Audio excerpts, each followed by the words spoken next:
Sección número 2. Los 4 principios esenciales del conocimiento. Introducción a los 4 principios. La epistemología, es decir, el estudio de cómo se obtiene el conocimiento humano, es indispensable para la tarea apologética. Como vimos anteriormente, una de las principales facetas de la apologética es dar una defensa intelectual de las afirmaciones de la verdad del cristianismo. Antes de comenzar a formular una defensa, sin embargo, primero tenemos que contender con estas preguntas. ¿Cómo conocemos lo que sabemos? ¿Y cómo podemos verificar o negar una defensa coherente de la fe cristiana? Los cristianos, con frecuencia, responden a esas preguntas con un intento de ofrecer alguna base o fundamento de conocimiento, epistemología. Pero las diferentes respuestas que recibimos con respecto a esas preguntas nos dan una noción de los antiguos argumentos dentro del estudio de la epistemología. Necesitamos afirmar un comienzo epistemológico válido antes de emprender una defensa intelectual de la fe cristiana. En apologética, la epistemología implica algo parecido a un debate doméstico entre cristianos. Un grupo podría argumentar que el único método apologético adecuado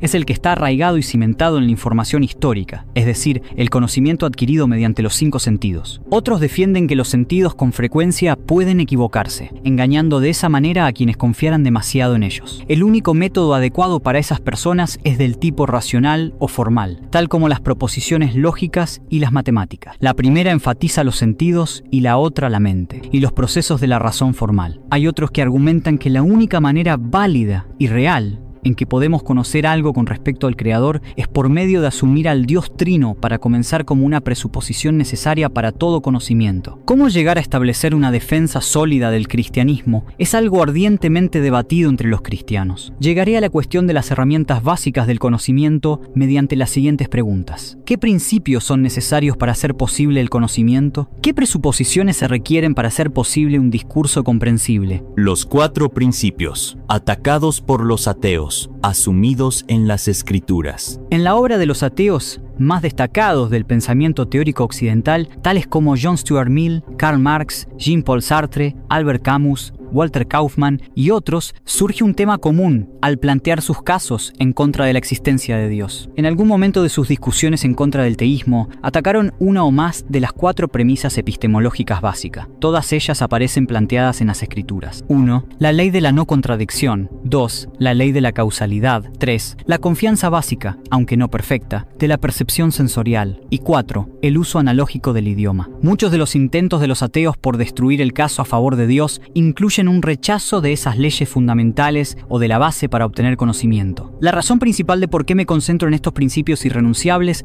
es para que los cristianos sean estimulados a no negociarlos cuando defiendan la fe. Rechazar cualquiera de esos principios podría llegar a ser trágico para el caso de la fe en Dios del creyente. Y muchos apologetas cristianos son culpables de hacer precisamente eso. La Biblia establece ciertas presuposiciones o suposiciones previas cuando comunica su verdad a quienes la escuchan. Puesto que la Biblia es la palabra de Dios, las presuposiciones que en ella se encuentran en el mismo Dios y por lo tanto son otorgadas a sus criaturas, puesto que Dios nos ha creado como seres racionales, sensibles y con la capacidad para comunicar. Eso, por supuesto, es sencillamente otra manera de decir que Dios nos ha hecho a su imagen. Eso no quiere decir que la Biblia sea algo así como un libro de texto de epistemología, ni es un análisis filosófico de cómo la racionalidad se relaciona con la percepción sensorial o cómo la percepción sensorial se relaciona con el uso analógico del idioma. Pero sí vemos, por ejemplo, que las Escrituras tácitamente asumen la validez de la ley de no contradicción, la que puede resumirse en la siguiente proposición: A no puede ser A y no será al mismo tiempo y en el mismo sentido o relación. La Biblia asume que la verdad no puede ser contradictoria. Considere 1 de Juan 2:22, donde leemos que el que niega al Padre y al Hijo es el anticristo. Claramente, la ley de la no contradicción es asumida en este pasaje. Quienes dicen que están a favor de Cristo no pueden estar a favor de Cristo y en contra de Cristo al mismo tiempo y en el mismo sentido. Las Escrituras asumen que hay una diferencia apreciable entre la verdad y la mentira, entre la justicia y la injusticia, entre la obediencia y la desobediencia. Somos por lo tanto tenidos como responsables por nuestro Creador. Si Dios nos manda a hacer A, entonces sabemos que hacer lo contrario sería una violación directa de su mandamiento. En realidad, para ser obediente a la palabra de Dios, uno tiene que asumir la ley de la no contradicción. La alternativa conduciría al caos, ya que ni una sola sola frase de las Escrituras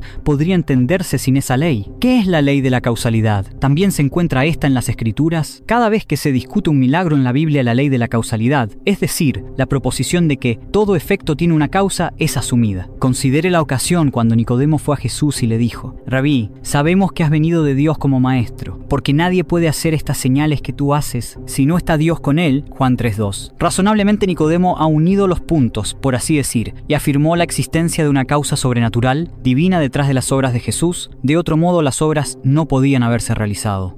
La ley de la causalidad es totalmente asumida en esa declaración. Si no es así, si decimos que cualquier cosa puede causar cualquier cosa, o que cualquier acontecimiento puede suceder sin ninguna causa, entonces ningún milagro de las Escrituras, desde la creación hasta la resurrección, tendría valor como evidencia. A continuación hablamos de la confiabilidad básica de la percepción sensorial. Este principio afirma la posibilidad de ser engañados por nuestros sentidos, pero, no obstante, encontramos que nuestros sentidos son esencialmente confiables. Ciertamente hay límites en nuestra percepción, una verdad que el telescopio confirma, pero si los sentidos fuesen básicamente poco fiables, entonces no podríamos sacar ninguna conclusión de lo que vemos, oímos, tocamos o gustamos. Eso resultaría en el fin de las ciencias físicas y naturales. En verdad, cualquier conocimiento del mundo externo se nos escaparía si nuestros sentidos no fuesen básicamente confiables. Los apóstoles Juan y Pedro afirman haber visto la gloria de Jesús, Juan 1:14 y 2 de Pedro 1:16. En su primera carta a los Corintios, Pablo dice mucho con respecto a la resurrección de Cristo, y particularmente el hecho de que apareció a Cefas, después a los 12. Después apareció a más de 500 hermanos a la vez. Primera de Corintios 15:5-6. Si los sentidos fuesen poco confiables, esos argumentos serían tonterías. La resurrección es defendida no mediante inferencias extraídas de una tumba vacía, sino de los testimonios de testigos que vieron a Jesús resucitado.